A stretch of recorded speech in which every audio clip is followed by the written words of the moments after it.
It's now my pleasure to hand this meeting over to our Chair of the Day, Madeline McManus, to further introduce our guest speaker. Thank you.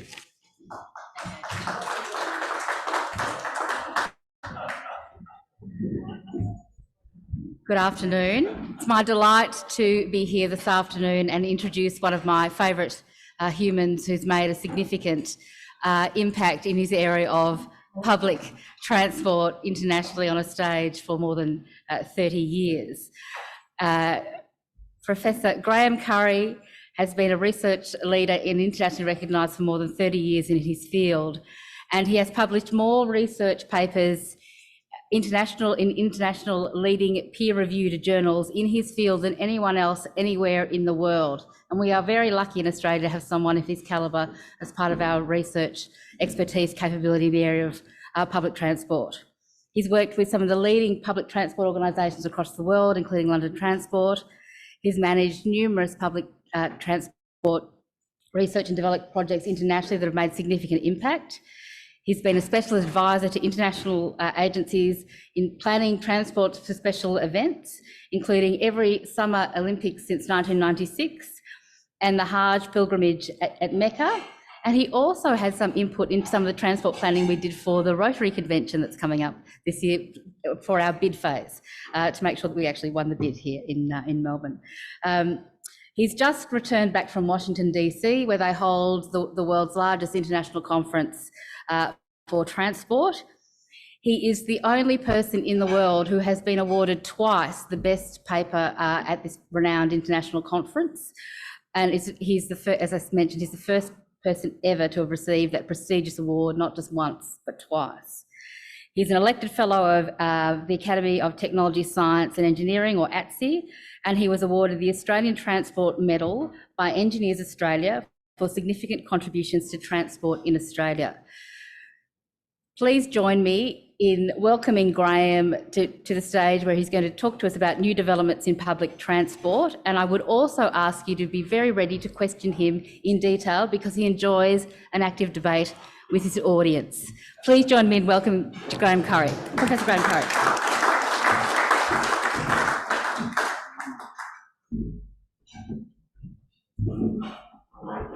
Hello. You're part of this as well. Yes, so I've published more papers than anybody else. Yeah, okay. How many have you read any? You know, it's a specialist field, so yeah, it is more than anybody else, but you know.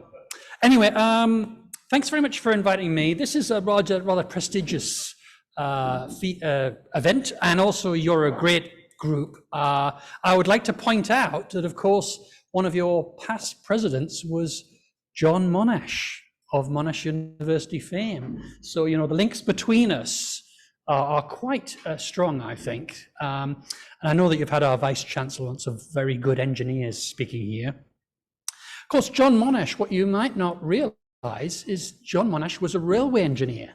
So, yes, I've got this terrible difficulty of trying to live up to him. And he's just an incredibly impressive chap. You know, in the era, he was Jewish background, non-conventional English, and the things he had to strive against to achieve things in his life were incredible. And boy, did he achieve a great deal, you know. One of the greatest Australians we've ever had, I think. And of course, I mentioned he's a railway engineer. He developed design of bridges, some of which are the leading designs in the world and are still built today.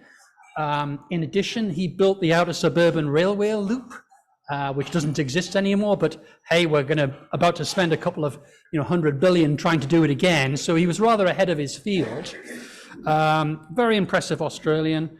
I mean, one of the things I'm always impressed by him is that, of course, he was made a Sir in the battlefield by the King of England. Now, there can't be too many cases where the King of England will knight somebody from another country, an Australian from the other side of the world. And why did he do that? Why did he have that honour? Because of the incredible work he'd done in bringing together people on the battlefield, the people on the front line, communicating with them. He was a great communicator. So, this is a really great thing, I think, was effective. And he brought all the technology together as well to get it to work. So people knew what was happening, and he was successful because of that. And of course, he's been involved in developing railways here, and so have I. In fact, one of my first projects I was ever asked to do was when I became the chair, I have a long history in working in public transport, I was asked by Melbourne City Council to look at the future of the city of Melbourne. It's about 2005. And at that time, one of the ideas I had was that we could maybe link the two major rail groups in Melbourne, the eastern suburbs and the northern suburbs, with a new tunnel under Melbourne. In fact, at the time, I thought this is an interesting idea. I'll draw a line on the map, and I just put a map together. I drew a line by hand, and that has turned into the Melbourne Metro Tunnel, which is now, at one time, it was the biggest infrastructure project in Australia. Now we've had every project competing to be the biggest one. And then it's going to be opening in 2 years' time. And one thing that worries me is that, I was literally in my study with a pen, drawing this down there, and the alignment they've built looks awfully like the one I put in the pen. And I do hope a bit of engineering went into actually deciding the final one. Now, I've been involved in looking at this. I do think it'd be a really impressive addition to Melbourne. I think we're all going to be wondering why we didn't build it earlier. But frankly, at the time, there was plenty of debate about the loony professor from Monash who wants to spend all this money on this irrelevant infrastructure. And I can assure you, we'll all be wondering why we didn't build more at the time. And that's been a part of my life. In fact, you'll see buried away in the work of the Auditor General some work I did for them, which really suggests that they might have underbaked the railway in the sense that they built a cheaper version when we may have needed something a little bit bigger and more robust. We'll see how it goes, but I do worry that it'll be so successful that there'll be quite a lot of crowding. Now, I want to talk about new developments in public transport, and that's one of them. But I thought, I should start by saying, well, why are we having new developments? Have you not noticed that we're always talking about public transport in the media? It's like a topic everybody wants to talk about in Melbourne. And why? It's because it's part of our culture, really. Trams are core to what we have outside the window here. When you look outside this window, you can't get development like we've got here without that previous infrastructure development. And, why are we developing? We've got the objectives to develop the city and to make it a better place. People are often asking me, hey, Graham, what's good public transport? Where do we lie? Well, I would point out that you could go to most cities in the world and they're striving to get one tram line, okay? And look out the window, we've got 30, Look at the work Sydney did to try and put a new tram line down George Street. The problems they had in that, and that was one. And we've been, operating 30 for close to 100 years. We've got to remember that we've had a very long history of doing things well. Now, the obvious other reason why we develop public transport in Melbourne is because it's not very good. Yeah. So on one hand, I'm telling you we've got a great system, and at the same time, we really need to improve it. It depends on where you live, really.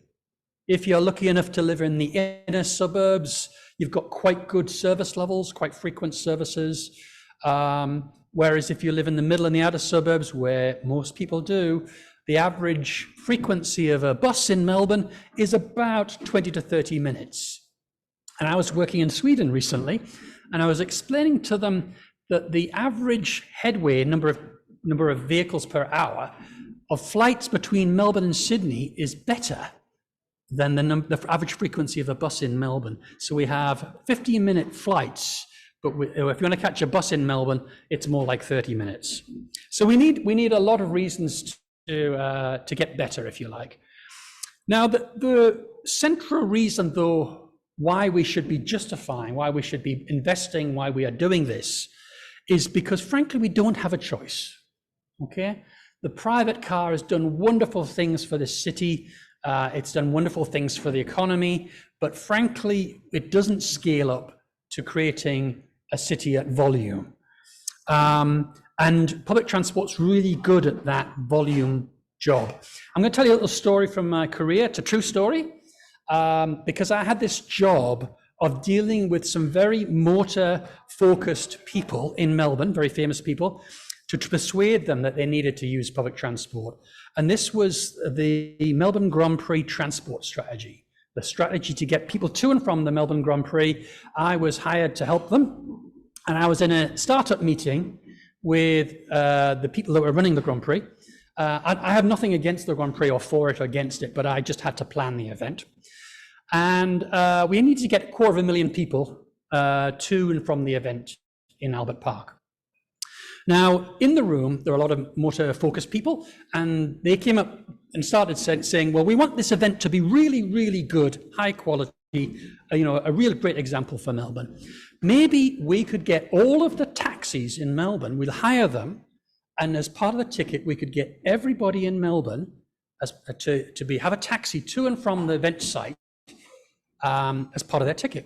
And that would be a really premium way of getting to the event. And I said, well, that's very innovative. You've got to start on a positive, I think, in explaining and persuading people. That's a very innovative idea and very appropriate to your thinking. You know, you're a motor-based event and you want to create high quality, everybody, an exciting event, it would be a really good thing. But there are a number of things I need you to think about, okay? The first is, it's going to be hard to get all the taxis because they're already doing a job. But let's just assume that you can get all the taxis. That would be 3,000 taxis. There was 3,000 taxis in Melbourne then. And assuming that you could get all of them to give everybody a trip and maybe get 2 or 3 in each taxi, that means that we could get 9,000 people to the event site on the day. That would be really impressive. However, there would be a problem. You're going to have 3,000 taxis trying to drop people off. And I asked this question, have any of you seen 3,000 cars before? 3,000 cars? And you might think, well, I've seen a lot of cars, yeah. Well, no, you've never seen 3,000 cars before. You literally could not. I want you to imagine you're on Punt Road, looking down Punt Road in the peak of the peak when it's traffic congestion for several kilometers. You will be lucky to see 100 cars in that traffic jam, okay? Because literally cars are that inefficient. So imagine Albert Park with 3,000 cars, the biggest traffic jam you've ever seen, trying to get people on and off it. It just literally couldn't happen, okay? And so they said, oh, yeah, I see. So it's quite a big of a problem. And I said, no, that's not the problem. That is not the problem you have. The problem is that you might have got 9,000 people to the event site. How are you going to get the other 241,000 people there? Because that's what they needed to do. And the only way to do that is by public transport. And they took on the mantle of running the trams in a special way to, you know, the benefit of Melbourne's trams and so forth, to operate there. Because we need that volume. It's why we have trains running down here in Melbourne. It's why we have trams. Each tram includes the equivalent of about 1 kilometre and a bit of traffic. It's just efficient. And in my career, I have worked on many times on special events like the Grand Prix, because frankly, you literally can't get millions of people to places without a way of handling volume. The standard practice now in the Olympic Games is to ban all cars, because just even a few cars can really destroy the event for people, and people are happy to do that. In fact, if you look at some of the most successful financial cities in the world, the Zurichs, the New York cities, the Asian Tigers, they're all running on mass transit systems, and that's what we are planning to do here as well. And of course, we have plenty of development going on. I mentioned Melbourne Metro. A story I do like to tell people is that the year that I recommended in my report to Melbourne City Council that we have the Metro was the same year I was working in the Kingdom of Saudi Arabia on the Hajj pilgrimage. I was reviewing their transport systems for the Hajj. It's about 3 million people getting to and from the event. And at the time, they were using buses. For the event, it's once a year. They bring all the buses of Saudi Arabia to that event site to carry people around. And they have 80,000, or they had then, 80,000 buses came to the valley around Mecca. 80,000. Now, I've already told you what 3,000 cars would look like. Can you imagine what 80,000 buses would look like? It was the biggest traffic jam you've ever seen in the world. There's a city there called Mustalifa. They have an aerial photograph. I'd love to share it with you, which just looked like the biggest mess in the universe. And my recommendation that year was to build metros. They needed a metro for Mecca itself and 2 or 3 down the valley where they run the event. And I can tell you that even though that year I recommended 3 metros in Mecca, and I recommended 1 metro in Melbourne, all of the metros in Mecca have been built. And it's 2 years yet before ours is going to be open. So yes, it does seem to take a bit longer to do things here. But there's plenty being done. We're finally going to get our Melbourne Airport rail link in a few years' time, which, you know, was opposed by some people at the airport. They were having great success at car park entry to the airport, but frankly, it's the same story as special events. The airport now realises it's on a growth, and it's a very great thing for our economy. It's on a growth spiral, but literally you couldn't get more people there by car. The freeway is already crowded in the peak. We see traffic congestion, and they've already built enough parking capacity. How many more car parks can you have? They completely have accepted this and realize they need the volume that a railway can give them. We also have many other developments going on in this city. The suburban rail loop, one of the largest suburban rail loops ever in the world, is planned for this city. I've been involved in developing a loop in Tel Aviv, and I was there before Christmas, and honestly, they really need that. They have no choice to the development they have. For us, it'll be more of a means of creating new development in the outer suburbs, because really, Melbourne has always been a bit too CBD focused. We need to be and spread out the development. It's a much more efficient way of running a city. I think people haven't quite understood what's going to happen to Ringwoods, Monash, and all these other places when we build a metro there, because we will literally create CBDs in those locations. There are vast business opportunities here, but I think a lot of the residents haven't really realized what's going to happen to them. And I completely have to say, it's a complete coincidence that the first section of this new metro will be between my house in Cheltenham and my work at Monash University, and nothing to do with that. Well, maybe I could just close by talking a bit about Mikey. I know that people were interested in what's happening with our ticketing system. Now, we've long had a problem with Mikey. Have people heard of this problem? Yes. Now, this year in November, that contract finishes and we'll have a new contractor, maybe the same old contract but a new system. A good question I'm often asked, well, what's gone wrong with Mikey? And I can't find out, frankly, because the government's embarrassed by it, the operators are embarrassed about it, there's lots of money involved, and it's hard to get what the truth is. My opinion probably is that the project was a bit underbid. They didn't have enough money, they were a bit inexperienced. They did a lot, given they weren't experienced to achieve things, but I feel that from the very beginning, we were always playing catch up. Also, the world changed a lot, the requirements changed. These technologies, they're built for now, but they often change. And there's a new technology, and once you've underbid, the contractor obviously needs to get money, and they often will require more money. It's a difficult relationship, both for government. Also, things changed. For example, we'd like to use Apple smartphones to pay for fares. It's very common worldwide now. You know, the fact that we can't get that to work is not just because it doesn't have the capability. It can be that the providers, like the international agencies like Apple, aren't necessarily playing ball. So it's a complex thing, but the new system should be better. And I really hope we get a more positive outcome for this. You know, a system that people can really buy into and like. We never really got a chance to like Mikey. Whereas I look in Queensland, when they put their new system in, people started to realize how useful it was compared to the last one. In Melbourne, it's always been a focus on the problems. You know, it really is a PR problem. I don't think that was managed properly, and maybe they could use some professional assistance to make it more positive exercise, because the new systems are going to have some fantastic features. We can actually use our credit cards. We had an anecdote before, a fantastic anecdote about just using your credit card to pay for your tickets. And that's very feasible now. And your smartphone, or your watch even. And in fact, there'll be new systems and new methods that we'll be able to use for payment in the future, which we haven't even heard of yet. And that's one of the problems for the government and the contractor, is having a long-term contract, usually 10 years, that tries to add in things we don't even know are going to happen yet. All right, well, I could talk forever, but I'm probably boring you already, so I might take questions now. Thank you very much.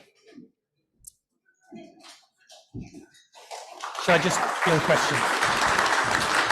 Sorry, I'll formally thank him in a moment, but questions are good, so I'll just roam around with the. Oh no, There's a roaming. So can I invite questions for Professor Graham?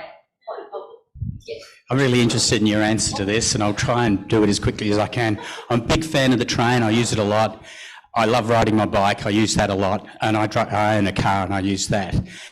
I'm particularly worried about the City Circle 2.0, having seen what happened to 2.1 or 1.0. This train line, extremely expensive from Cheltenham to Box Hill. I lived right close to Box Hill, one station away. I've got a really good mate in Cheltenham, and I've got three choices. I can jump in my car and see him in half an hour.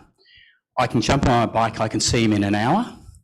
Or I could catch a train into Box Hill. I can wait for a connection. I can ride his train all down the length.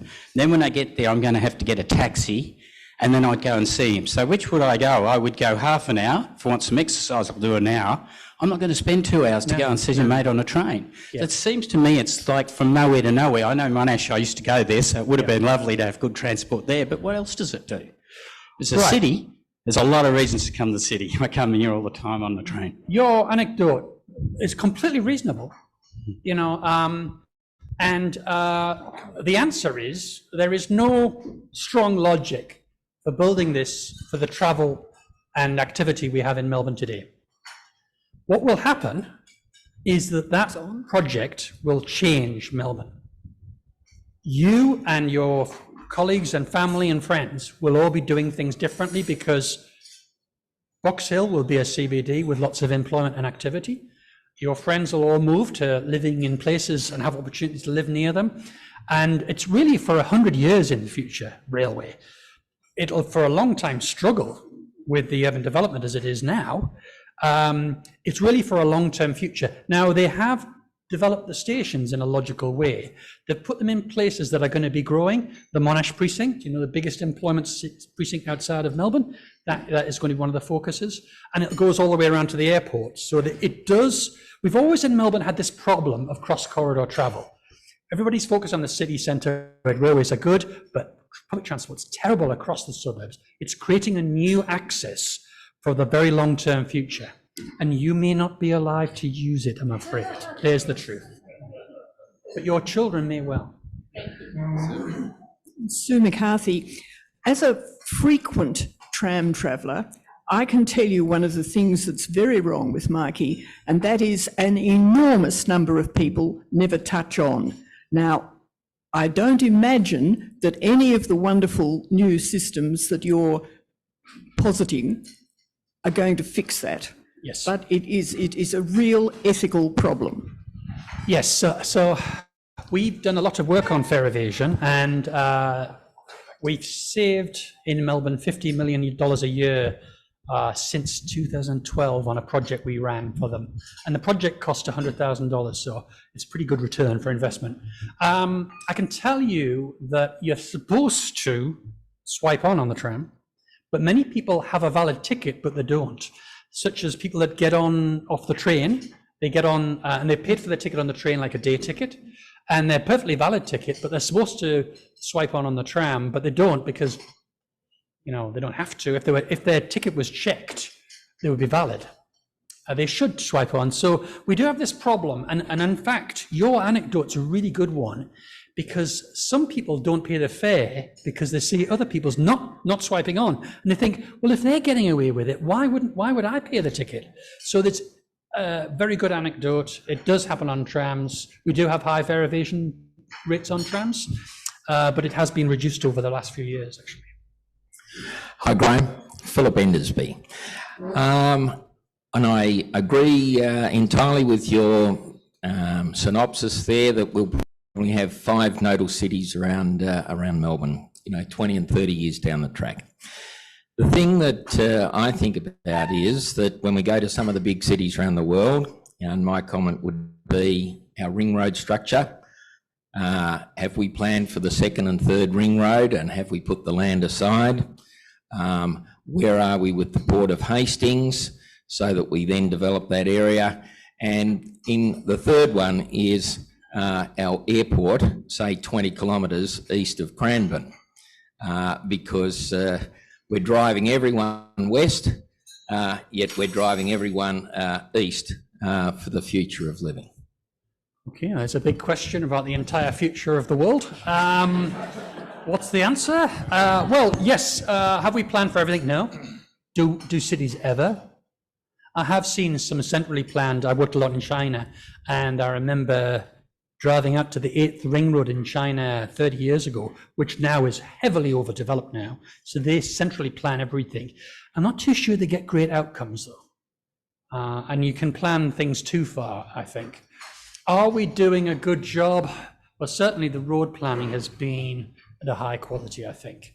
But those worlds have changed now, and we need to do other things, which is where we start needing vast infrastructure like we've been proposing now. I do think these are positive things in the long run. Airports, of course, Avalon is the other big one and an opportunity. And the Western development of Melbourne, I think, will enhance. Hard to know where to talk about what you're talking about there, because I think we could do with more strategic planning. In fact, a big critique for me would be the Suburban Rail Loop, our largest new infrastructure project, really has had very little public open planning, and it could probably do with more. It's David here. Graham, so speaking of China, I've read in a newspaper somewhere that China has these driverless electric buses that run along strips, and it only costs, what is it, $1 million a kilometre or something? Yeah. Could you correct me or elucidate and say if there's any application to Australia for this? Well, I was going to mention it actually, but I did wonder if I was talking too much. So this is a new development, and it really is a great one in technology, where we've had light rails and trams and buses, boring buses with wheels and trundling around and, chugging away, bad ride quality and so forth. Wouldn't it be good if somewhere in the middle we could come together with these two technologies? Well, the answer is that has happened. There's quite a lot of developments of this in Europe, but China has the best version, I think. It's called the Advanced Passenger Vehicle, developed by a railway company, not a bus company. CRRC is the largest railway company in the world that developed it. I have been on it. I made a point of going to that. I teach in China. I took a lot of students. I deliberately broke the rules there. They like to manage trips of the professor so that they can show them things the way they want to show them. I made a point of going early and inspecting them myself before they told me what it was. I found some very bad things, actually, and they weren't going to tell me about that. But the fact is, I was so impressed, I really couldn't, I was very excited. You're quite correct. At the moment, a tram in Melbourne costs between $8 and $10 million per vehicle just to buy it. These vehicles will probably be $1 to $2 million each. Similar capacity. The ride quality is better than a Melbourne tram, because there's a way of measuring it these days, and that's one of the things I did on my little trip. Although Melbourne trams do have bad ride quality. So there are many good features here. Now, are we going to change our trams and get rid of them? No. But we have had a long need in the middle and outer suburbs for medium quality mass transit, and buses have struggled to provide that. I think this is a real opportunity for the future of Melbourne. And, we'll have a trial in the next few years in Perth, and I think we should be looking at that and taking up that opportunity because it's a cost-effective way of expanding things in a progressive way. So I'm very excited about it. Graham, it's Peter Berg speaking. My question is sort of around, I think Melbourne is still planned to be the fastest growing capital city in Australia over the next 10 or 20 years. Given one of the bad gridlocks in traffic is on the Westgate Bridge going to and from both ends of the day, why haven't we got a fast train to Geelong? And is it still like 10 or 15 years away? It just seems preposterous that we have not been planning to get that city grown. Yes. To take some of the population and growth from here to Geelong. Yeah, Westgate Bridge, very, very impressive piece of infrastructure. You know, it's ugly as hell, to be frank. You know, I wish it looked like Sydney Harbour Bridge, but it just isn't as good. But you know, that bridge was never designed to do what it does today. It's been retrofitted over the years in one of the most amazing engineering feats, which none of us talk about. We changed that bridge as it's standing and working to actually do what it does today. And here's a simple fact for you all to take away and tell everybody. The new metro we're building, opening in 2 years' time, that will carry more people than 5 Westgate freeways will in the morning. 5 times. So if we wanted to carry that many people with a freeway, we'd have to have built 5 Westgate freeways into Melbourne. Okay? It's that scale. And that's why we need mass transit. Yes, if we have fast rail to Geelong, there is a project at the moment to do something like that. How fast it will be, I don't know. I was involved in the regional fast train project, which never achieved any fast speeds because we all found out that regional trains, the infrastructure just wasn't going to handle it, and we had to redesign the infrastructure just to modernize it. Yeah, we need to be more progressive and doing more of this. And that's just one anecdote about the future of Melbourne, where we're growing. We are planned to be the size of London is today, easily within 15, 20 years. And frankly, there is a long-term view that says we're going to be Tokyo. Yeah, we will be the size of Tokyo. And when you start thinking about that, the idea of a suburban rail loop suddenly makes a bit of sense. You know, I completely get your anecdote. Why am I going to have a driverless train at high capacity, like Tokyo, between 2 places where not many people travel between? But if we were Tokyo, that suddenly starts becoming an essential.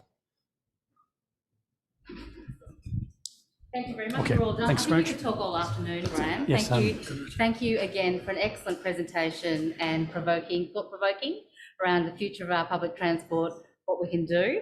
There's a bit of information I would add. If you want more information about the suburban rail loop, the Auditor General's report from last year was quite enlightening about the planning, the execution and the business case. And if you want to really know about what happened with the Westgate Bridge, it's quite the engineering innovation, and it's carbon fibre reinforced. It was the best in its, first in class, best in its world when it was done. So if you're an engineering nerd like me, you can look that up as well. But aside from, that's why I love working with Graham. Aside from that, Graham, it's been a delightful afternoon presentation. Thank you so much for your time and being generous. And Rotary Melbourne, on behalf of President Adrian as well, I'd like to present you with this wee gift, which is the special goodies made by Phil Endesby and his team. Thank you very much. So please join me in thanking Graham. Thank you. Thanks very much.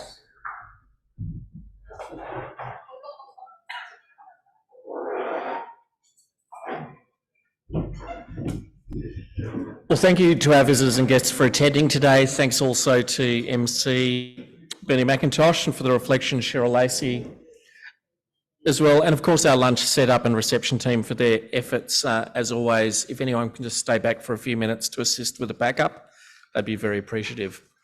A reminder, next week is our monthly evening meeting at the Lyceum Club just across the road. Our guest speaker will be Rod Irwin, the CEO, author, speaker and coach. He'll be addressing the topic, Get Wired for Success. And we hope you can join us for our first evening meeting of the year. And of course, that's after coming tomorrow night to our picnic down at Rotary Park. And to close the meeting, I ask you to please stand, we'll sing the national anthem.